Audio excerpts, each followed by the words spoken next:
revelación del crimen de José Luis conmovió al país. Yo creo que los que lo hicieron jamás imaginaron que un humilde fotógrafo, una víctima realmente acosada por una cantidad de gente poderosa, iba a sacudir a la opinión pública, iba a hacer que todos los argentinos se encolumnaran detrás de esa causa que no se ha terminado de aclarar. Yo fui encargado de las Américas para un grupo que se llama el Comité para la Protección de Periodistas, y yo fui la persona que difundió la noticia. Los primeros días que siguieron al asesinato de José Luis, venir a trabajar a noticia era como ir a trabajar a un campo minado, porque hay que poner un poco en contexto la historia. No sabíamos por qué lo habían matado realmente a José Luis. No tengo ninguna vergüenza en decirlo, en haber llegado a veces a mi casa y haberme sentido totalmente destruido y haberme puesto a llorar. Digo, no me ha pasado nunca en periodismo, me pasó con este caso. Yo personalmente no lo pude creer,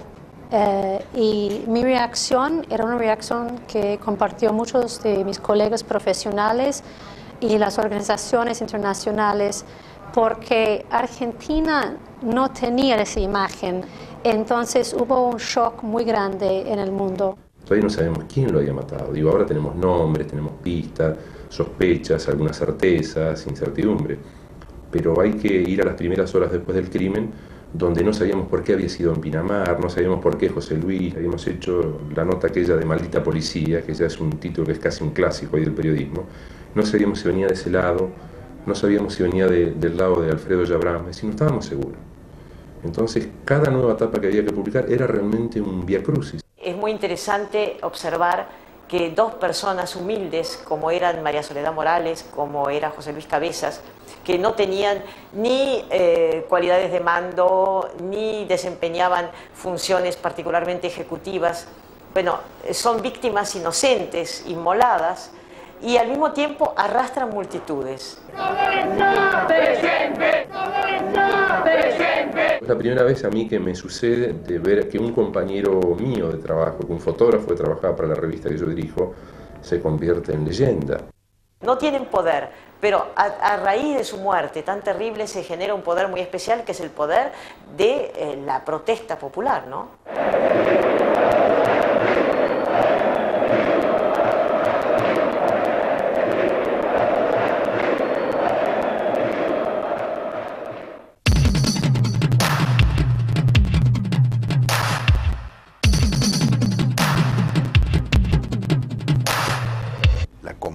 Que el asesinato produjo interfirió con todos los planes del gobierno nacional y del gobierno provincial. No hay más que recordar la conferencia de prensa que el presidente Menem dio a pocas horas del asesinato de Cabezas, en la cual intentó presentar en sociedad al candidato a diputado por su partido en la capital, Daniel Scioli, como si fuera un día normal y como si nada hubiera ocurrido. Y los periodistas le impusieron primero un minuto de silencio y luego la negativa a tratar otro tema que no fuera las consecuencias del asesinato de Cabezas. Mi modesta y humilde pretensión es de que Daniel esté al frente de la lista de diputados nacionales capitalinos por el Partido Justicialista. Nancy Paso, del diario Clarín. Señor presidente, aprovechando este momento, a nosotros, hablo en nombre de mis colegas, nos gustaría ver si podemos compartir aquí un minuto de silencio, que fue lo que pidió el sindicato, la UTBA, para conmemorar la memoria de José Luis Cabezas. Sí, pero cómo no, se ponen de pie, hacemos un minuto de silencio.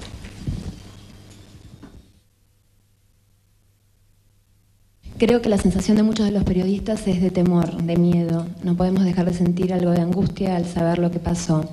Muchos lo vemos como una intimidación a la libertad de prensa. En función de esto, de esta sensación de que muchos nos sentamos temerosos ante esto, ¿usted no cree que este es un hecho político? Hasta que no se termine la investigación, como dije con anterioridad, no puedo hacer una aseveración en firme. A los pocos días nos enteramos, por las autoridades que investigaban el caso, que posiblemente se iba a intentar asesinar a un segundo periodista de la revista. Yo me enteré de esta información, me reuní con un grupo de editores y hubo todo un debate. ¿Qué hacíamos con esto? ¿Lo publicamos? Si lo publicamos podemos pretender tener una redacción que sigue trabajando profesionalmente, se va a asustar más la gente, estamos todos asustados. El asesinato de Cabezas, ¿usted cree que se va a esclarecer? Por el sí, el 15,2%, por el no, el 69,4%. El juez Macchi ha intervenido superficialmente en la investigación, ha delegado la investigación según el viejo modelo en un comisario de la policía, de la propia policía que es parte del crimen, el comisario Fogelman. Maniobras, mentiras y torpezas se acumulan en el expediente. Hubo una operación planificada para encubrir. Quien elige una fecha y un lugar para matar a alguien, determina quién va a ser el juez, quién el policía investigador y quién el perito médico legista que hará la autopsia. Un periodista de Los Angeles Times me dijo, a ver si estoy en lo cierto, ustedes tienen en este momento en el expediente 2 informes forenses. Le digo, sí. En uno dice que José Luis Cabezas fue asesinado de un balazo y en el otro que fue asesinado de 2 balazos. Le digo, efectivamente. Dice, pero alguno de los equipos forenses fue destituido por eso, fue enjuiciado. Le digo, no. ¿Y los dos dictámenes están en la causa? Le digo, sí. ¿Y alguno de los 2 fue desestimado? Le digo, no. Me dice, bueno, es el único caso en el mundo donde están trabajando con 2 autopsias que se contraponen. Se necesita un juez que pueda creer lo que cuenta la policía. Macchi llegó 20 horas después del crimen al lugar del hecho. Tuvo que aceptar lo que los policías le contaron. Esa mejor policía del mundo que había definido Duhalde y que resultó no solamente no serla, sino que desgraciadamente, y digo desgraciadamente porque esto no le hace bien a nadie, resultó ser corrupta y peligrosísima.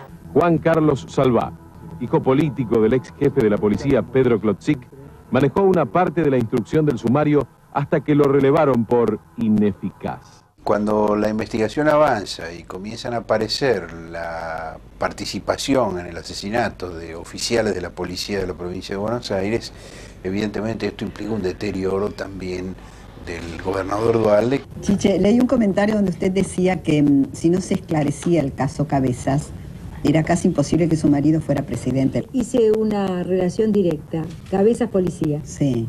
Lo que quise decir es lo que él siempre dice cuando tiene un micrófono delante y le preguntan por el tema de la seguridad.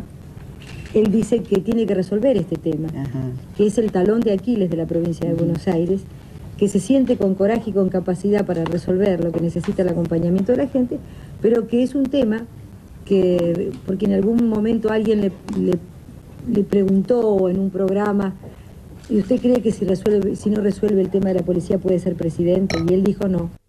En ese sentido contribuyen no solo digamos, las investigaciones posteriores al asesinato de Cabezas, sino también las investigaciones sobre narcotráfico, con participación importante de policías de la provincia de Buenos Aires y la detención de varios de ellos por su intervención en el atentado contra la Mutual Judía de Buenos Aires. Imaginemos que la policía bonaerense ya está curada, que tenemos una policía bonaerense bien preparada, bien paga, dedicada a su tarea. ¿Cuál sería el índice de los delitos en la provincia de Buenos Aires? Mucho menores que ahora, porque realmente parte del problema es el grado de deterioro del recurso humano policial en la provincia. Por empezar, primero problemas de dejerarquización social, pérdida de estima, pérdida de prestigio, quiebre de la relación de confianza con la comunidad, deterioro de su situación incluso salarial, falta de equipamiento. Yo creo que la reforma de la Policía de Buenos Aires es una reforma incompleta, pero creo que da satisfacción a una serie de demandas muy antiguas. Por ejemplo, la judicialización de las investigaciones, subordinando a la policía a los fiscales, con la reforma del Código Procesal, que digamos, es un proceso de reforma que comienza antes del asesinato de Cabezas, pero que se acelera y se hace inevitable después del asesinato de Cabezas. Los trabajadores de prensa de todos los medios cumplieron a las 10 de la mañana y a las 6 de la tarde un minuto de silencio en memoria de José Luis Cabezas. Compartimos el homenaje con los compañeros de la revista Noticias.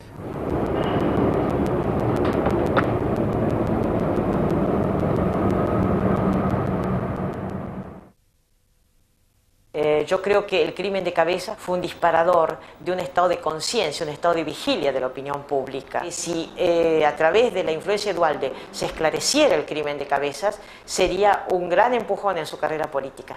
También hay una conciencia, creo que en el conjunto de la sociedad, no específicamente en la prensa, de que matar a un periodista no es un disparo en contra de la prensa, es un disparo en contra de la sociedad, es un disparo en contra de el derecho de la sociedad a estar informada. Las marchas en las plazas, las marchas en los pueblos, los llamados, los fax, es decir, el fax de noticias durante 24 horas recibió mensajes de apoyo, de gente a la que no le podíamos ni contestar, telegramas de gente que nunca supimos quiénes eran, de suecos, de noruegos, de periodistas africanos, de Cartier-Bresson, que es el mayor fotógrafo viviente, mandándonos una nota para darnos apoyo. Estoy seguro que en pocos días más le iré a cumplir la promesa a los papás que cuando yo sepa el nombre del asesino se lo voy a decir personalmente y en su casa. 187 personas se presentaron para dar la pista verdadera. Lógicamente buscaban además los $300.000, luego de la convocatoria del gobernador Duhalde. En todas las hipótesis se está investigando la conexión policial. Hay 18 policías sospechados. Yo tengo otro elemento que hace un rato aporta Francisco Benzi. Ustedes saben que Francisco Benzi, entre otras cosas, alguna vez denunció, bueno, no sé si fue doble agente o qué, pero anunció algunos atentados. Ese señor Jorge López participó del crimen. Entiendo usted. Es de la policía. No, es un servicio, entre comillas. Sí. Perteneció a la banda de Aníbal Gordon, en Desprendimiento, lo que quedó. Sí. Que es el grupo que cometió el atentado contra Pino Solanas. El accionar mafioso quiere dejar un mensaje. No me pregunte qué mensaje porque yo no sé, pero evidentemente que matar de la forma en que se ha hecho, esposado, rociado de nafta, prendido fuego, ubicado en un lugar donde sabía se lo iba a identificar en horas, evidentemente es un mensaje del crimen organizado. Yo los invito a ustedes que en sus casas, así como nosotros acá, nos levantemos y hagamos un minuto de silencio por José Luis Cabezas.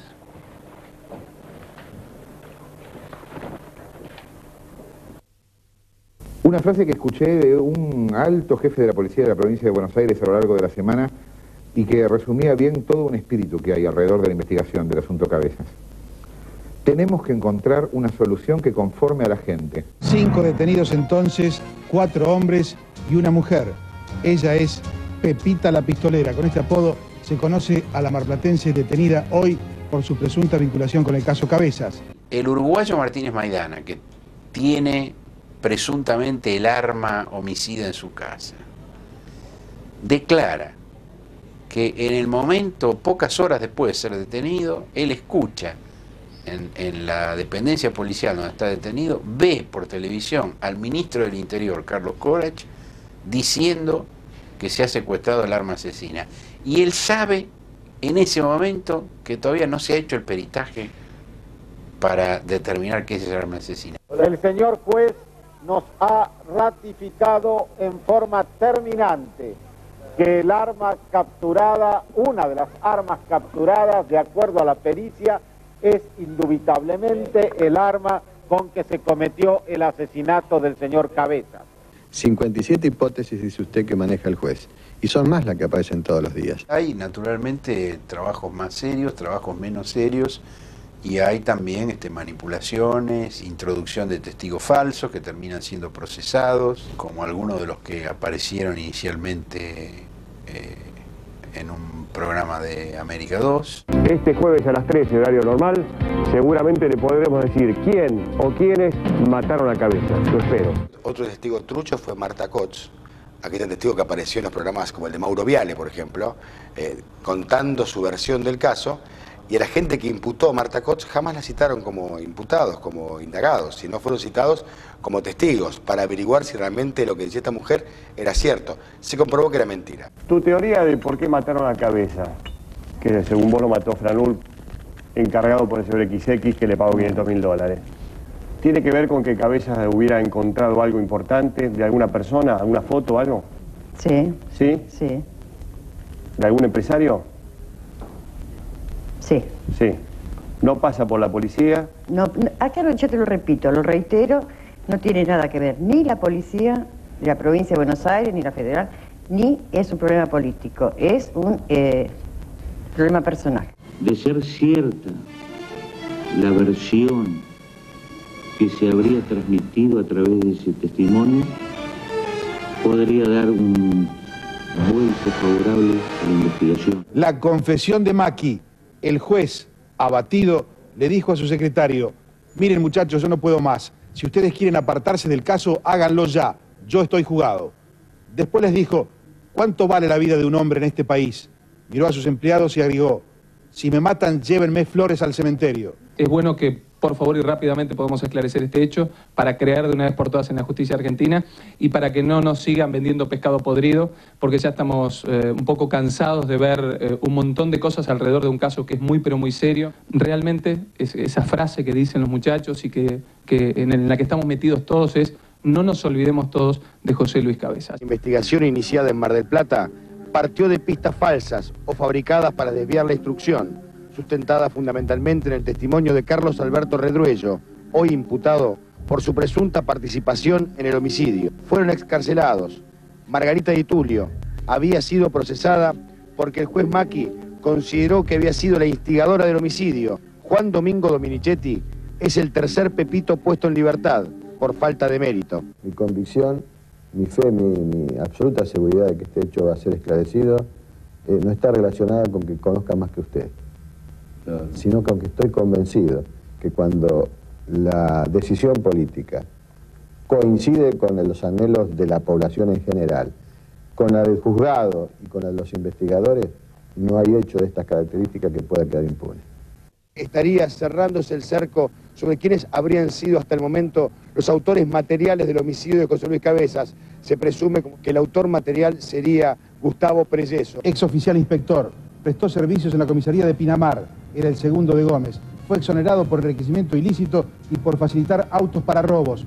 Manejaba bandas de delincuentes que trabajaban para él. No bajen los brazos, ayúdennos, sigan, los veo a José Luis. Un juez federal de la Argentina dictó la prisión preventiva de 6 personas por considerar que tienen responsabilidad directa en el asesinato del reportero gráfico José Luis Cabezas. En su resolución, el juez consideró al ex policía Gustavo Preleso autor material del homicidio y citó a declarar al empresario postal Alfredo Yabrán y al jefe de su custodia.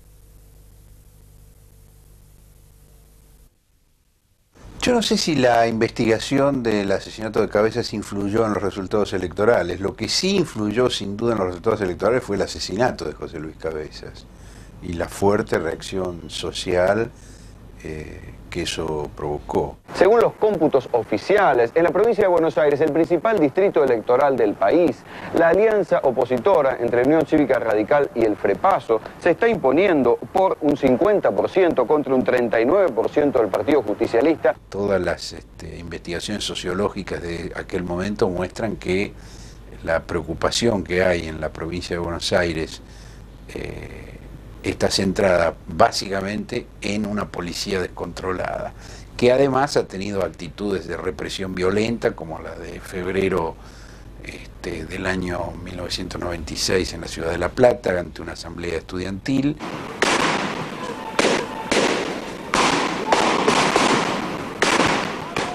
Todos esos hechos confluyen para crear la imprescindibilidad de una reforma drástica. ¡Un minuto de silencio! Por José Luis Cabezas, por favor. Gracias. Señor Yabrán, usted por años guardó yo no diría un bajo perfil, sino casi ningún perfil, el enigma Yabrán. Y de golpe ahora revierte esa estrategia, reportaje a Clarín. Era la primera vez que él accedió a una entrevista en público, contestó todas las preguntas que le hicimos. La sensación que tuve fue que Era un hombre que había podido ser hábil para la vida, pero que era francamente un campesino bruto, que su repertorio simbólico era muy pobre. ¿Por qué ahora? Mire, doctor, ahora por el caso Cabezas, ese crimen muy truculento, conmocionante, que ha provocado dolor a todos los familiares de este muchacho y a todos nosotros. Durante la investigación del caso, muchos motivos circularon y muchas versiones circularon, y algunas me vinculaban a mí.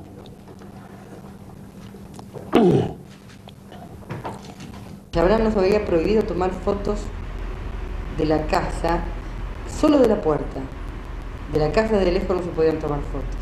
Cuando salíamos, Chabrán venía caminando, tomando del hombro a uno de los periodistas, tipo pater, familia, tipo, ¿no?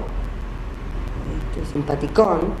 Entonces, Eduardo Longoni manotea la cámara, gesto de acomodarla, y Chabrán automáticamente le saca la mano del hombro al periodista con el que venía, se acerca a Longoni y le dice: ni se te ocurra, no te tientes. Y me di cuenta que había cambiado el clima ahí en ese momento, algo había pasado. Cuando sube Eduardo a la camioneta, a la combi, le digo: ese es el verdadero, ¿no? Y me dijo: sí, sí, es el verdadero. La segunda versión que corre es que yo tengo 4 empresas de seguridad. Tener 4 empresas de seguridad es tener un ejército de hombres que es difícil de controlar. Yo no tengo ninguna, no tengo una. ¿Por qué se necesitaba hacer eso? Para vincularme. Porque indudablemente, cuanto más hombres se tiene, menos control se tiene sobre esa gente. Tenía guardaespaldas y tenía gente terrible trabajando para él. Y nosotros fuimos dando los nombres y las funciones que cumplía. Antes del asesinato de José Luis Cabezas, pensamos en algún momento que esta también era una de las hipótesis del crimen. Nosotros estamos contando que señores con un pasado tremendo de la ESMA, de campos de concentración, de robos de bebés, de masacres de personas, sin juicio, con tortura, etcétera, etcétera, estaban trabajando, beneficiados con el punto final y la audiencia de vida, estaban trabajando para Chabrán. Yo creo que a él le molestaba todo aquello que lo pusiera, que lo trasladara al mundo de lo público, en la medida en que, por todas las investigaciones que se han hecho, él estructuró su mundo en función de una organización prácticamente clandestina. Clandestina no quiere decir ilegal, pero en todo caso, trabajando con los hombres que trabajaba en la seguridad, se movían como una organización con códigos militares y clandestinos. Lo que yo estoy absolutamente convencido, y esto él me lo dijo, pero más allá de que él haya sido mi amigo, no necesito ni siquiera haberlo conocido, estoy convencido por lógica que él no tuvo nada que ver con la muerte. Porque sería absurdo, cuando uno estaba mal tachado de mafioso, hacer una muerte mafiosa a alguien que inmediatamente se le iban a adjudicar a él. En Argentina, el asesinato del reportero gráfico José Luis Cabezas adquirió una connotación política luego que un influyente empresario supuestamente ligado al presidente Carlos Menem fue vinculado con este caso. El juez penal que investiga el homicidio se dispone a citar a declarar al empresario postal Alfredo Yabrán, quien la semana pasada fue interrogado por la policía. Según la citación, un ex policía detenido bajo sospecha de haber efectuado el disparo que dio muerte al reportero gráfico conversó telefónicamente en numerosas ocasiones, días antes del crimen, con el jefe de seguridad y un par de veces con el propio empresario. Desde el asesinato de José Luis Cabezas, Yabrán queda en el centro de la pelea política entre Menem y Duhalde. Alfredo Yabrán concurrió hoy oficialmente a Casa de Gobierno y se quejó ante el jefe de gabinete Jorge Rodríguez de un supuesto trato discriminatorio a sus empresas. Atacar a Yabrán es una forma de Duhalde de atacar a Menem. Y defender a Yabrán es, de parte de Menem, una forma de autopreservación. Aunque quiso salir tan rápido como había llegado, el tránsito le jugó en contra y fue perseguido hasta que destruyeron la luneta trasera.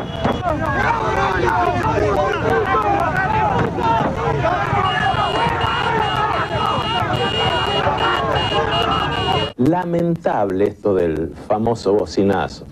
El informe de la Federal, 50 autos alrededor de la Plaza de Mayo y unos forajidos de un partido político destruyeron el auto de Yabrán.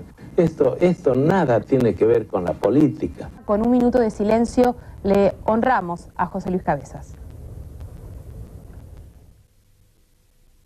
Hace 3 semanas el propio juez Macchi nos confesó a nosotros, a la revista Noticias, que el ministro del Interior lo llamaba muy preocupado cuando salieron los famosos Excalibur. El sistema Excalibur ha revelado que nuevos cruces telefónicos, uno sería un importante miembro del Poder Ejecutivo, concretamente de un teléfono celular de un alto funcionario y el otro de un ex legislador. Yo soy amigo de Yabrán, no lo he negado nunca y además no represento a nadie más que a mí mismo. Esto para tranquilidad de algunos radicales que están un poco enojados porque yo digo que soy amigo de Yabrán, como se enojan también porque dicen que soy amigo de Menem.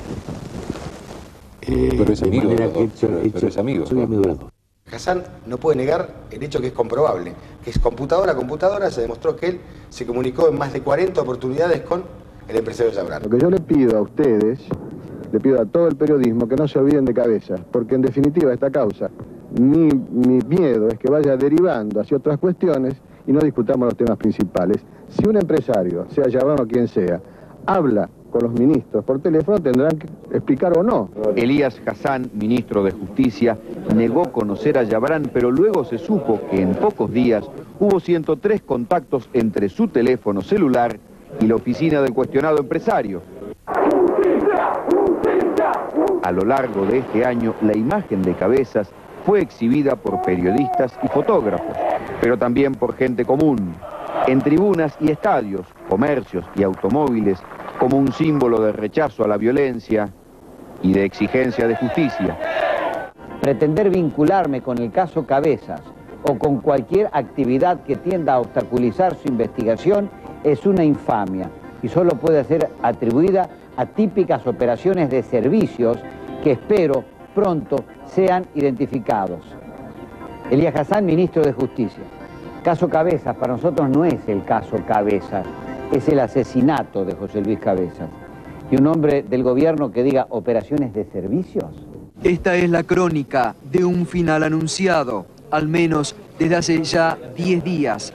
Hassan se fue del gabinete por haber mentido sobre sus relaciones con Yabrán. Se despidió del presidente y sus ex compañeros y abandonó el gobierno. Muchos de los miembros del gobierno lo conocen. De esto no hay ninguna duda. Si a mí me decían, la noche en que yo llegué a Pinamar a reconocer a José Luis, a reconocer el auto con compañeros de José Luis, que 2 años después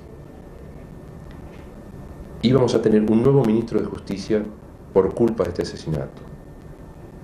Alfredo Yabrán, que era un señor no tan conocido, la gran parábola de Yabrán, que no era tan conocido, fue tremendamente conocido en todo el país y aparentemente ya no está más en este mundo. Todo conectado con este crimen. que se iba a desatar esta guerra de poder tan abierta y en los medios como se desató dentro del justicialismo por este crimen, que iba a haber tantos policías detenidos por este crimen, que yo honestamente, si alguien me hubiese presentado este panorama la noche misma del crimen, yo hubiese dicho que eso no iba a ser posible. El juez Macchi citó a declarar para el próximo viernes 10 de octubre a las 16 horas al empresario postal Alfredo Yabrán, pero esta vez regresará a la ciudad de Dolores como instigador del crimen de Cabezas. Con la detención de Gregorio Ríos, los investigadores volvieron a la carga sobre el entorno del empresario y sus vinculaciones con Gustavo Prelleso. Yabrán quedó imputado no procesado en la causa. La investigación continuó. Su sospechada custodia siguió en el centro de la escena. La confesión de la ex esposa de Gustavo Prelleso, Silvia Belauski, le aportó la llave al juez José Luis Macchi y así librar una orden de captura contra el empresario Alfredo Yabrán.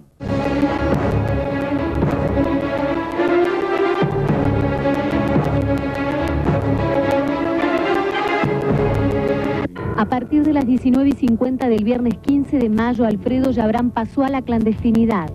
El empresario se convirtió en el hombre más buscado del país, declarado prófugo de la justicia por las sospechas de haber sido el autor intelectual del crimen de José Luis Cabezas. Buscado por Interpol en Uruguay y en Chile, y por los hombres del comisario Fogelman en todo el país, el empresario Alfredo Yabrán, imputado no procesado por el crimen de José Luis Cabezas, sigue prófugo. Su captura, tan anunciada durante toda la semana, fue firmada recién este viernes por el juez Macchi, luego de escuchar a la ex policía Belauski, quien comprometió seriamente a Prelleso, Ríos y Yabrán. En la película El Padrino, segunda parte, cuando el que lo crió a Michael es el que lo manda a matar, y los cómplices, secuaces de Michael Corleone lo llevan a matarlo a él, él, en el momento que sabe que lo van a matar, dice: díganle a Michael que siempre lo quise, que fueron negocios. Yo no creo que Alfredo Yabrán haya sido un mafioso. Creo que era lo menos mafioso que vi en mi vida, porque no tenía este pensamiento. Fueron negocios.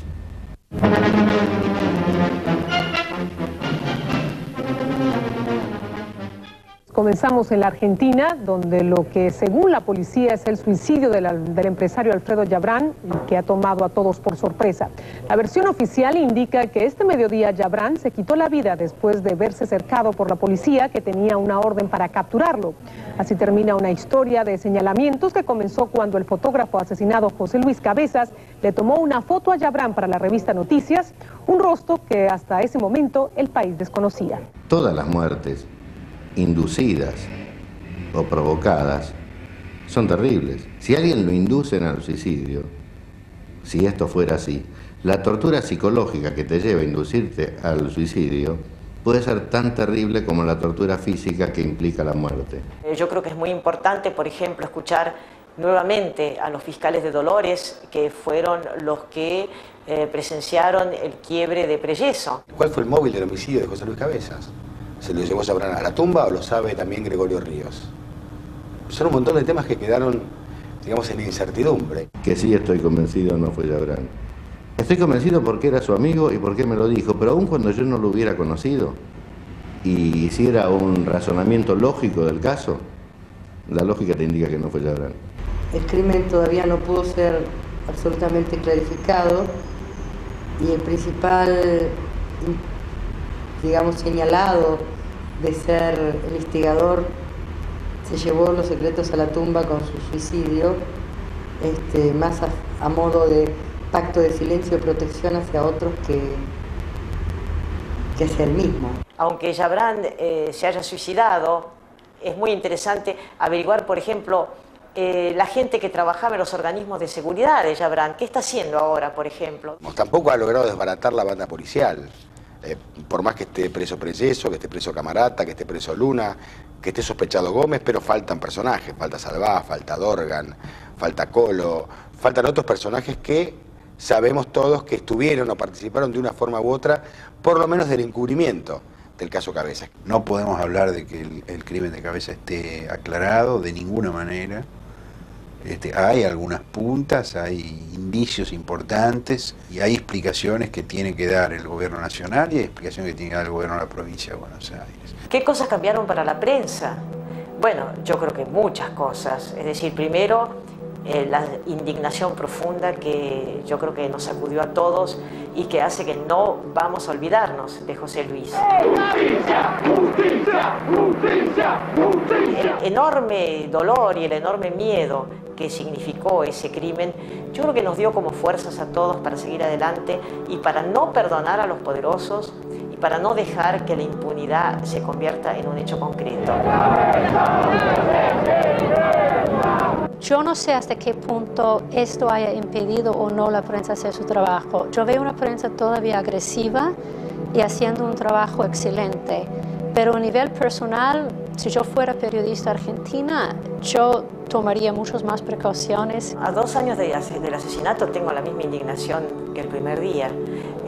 Y te diré más, es una indignación más fundada, porque cada vez tenemos más detalles. La indignación de que este crimen pueda quedar impune. Además, la indignación de que se piense que en un país donde han pasado cosas tan terribles como el nuestro, todavía se pueda alquilar matones, hacer zonas liberadas, matar a una persona inocente, esposada con un tiro en la nuca. Esto es absolutamente inaceptable en una sociedad civilizada. Nosotros no queremos que José Luis Cabezas termine siendo otro cartel más en la calle como si fuera una campaña. Queremos que cuando veamos ese no se olviden, en realidad no nos olvidemos de Cabezas, pensemos en el tipo que dejó de vivir porque a otro se le ocurrió que así tenía que ser. La prensa en Argentina estaba haciendo un trabajo muy fuerte y que llegó a molestar desafortunadamente a muchas personas en poder. Yo me he reunido con periodistas de diarios importantes, con colegas de radio, y nosotros tuvimos información que nos fue dada a nosotros por colegas que pensaron que era más útil la información para la investigación del caso si se publicaban noticias. Y al mismo tiempo yo puedo decirte que hubo algunos datos donde nosotros llegamos a la conclusión que teníamos que compartirlo con otros medios porque no era conveniente para la investigación que saliesen únicamente noticias. Es decir, hubo una especie de yo no diría de socialización del caso, pero hubo un extraordinario compañerismo entre los medios a raíz de la muerte de José Luis. Cabezas murió muy joven, antes de poder hacer un montón de cosas en su vida. Y sobre todo se murió antes de sacar su última foto. Pero ustedes y nosotros sabemos cuál es esa foto. La que muestra al responsable de su crimen entrando a la cárcel, para siempre. Yo no sé si vamos a realmente a tener la fotografía completa en el juicio oral.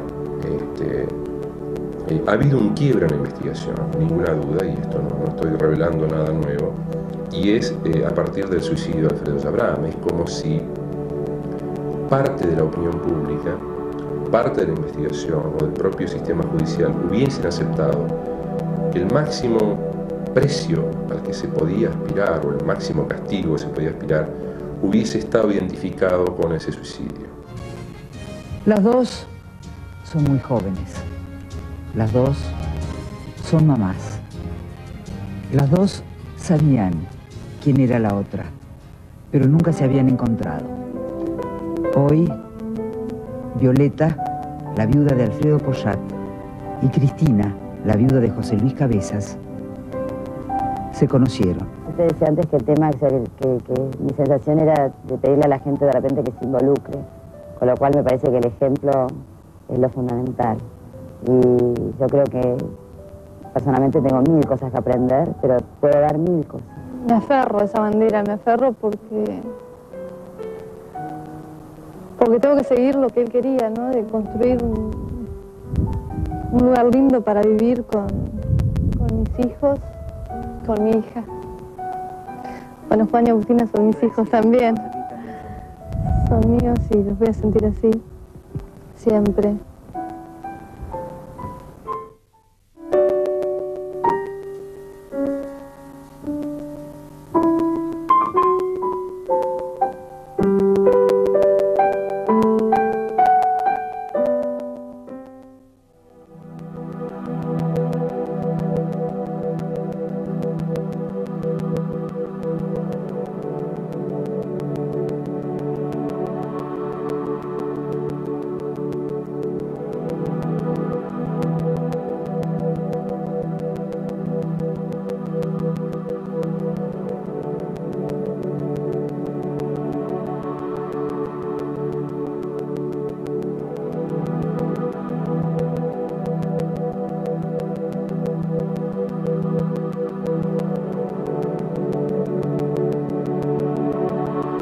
Es necesario aclarar todos estos crímenes porque si no deja la sensación que hay impunidad, y la impunidad es el problema mayor para la prensa en toda América Latina ahora. Es un problema también para las sociedades en los distintos países, porque si no hay un respeto para el Estado de Derecho, no hay justicia. Yo no creo que haya nombre más fuerte en la defensa de la libertad de prensa hoy, seguramente en América Latina, que Cabeza. Y esto no lo construyó nadie, esto fue construido por mucha gente, digo, en forma anónima o no tan anónima, pero sin saberlo. Yo he estado en congresos de periodismo en el exterior, en España, a los 2 meses del crimen, y los colegas de Argelia me preguntaban con una familiaridad sobre Cabeza, y venían de un país donde en una semana habían asesinado a 15 periodistas en la misma redacción. Y sin embargo, para ellos Cabezas era como un familiar de ellos. Bueno, esto es inexplicable.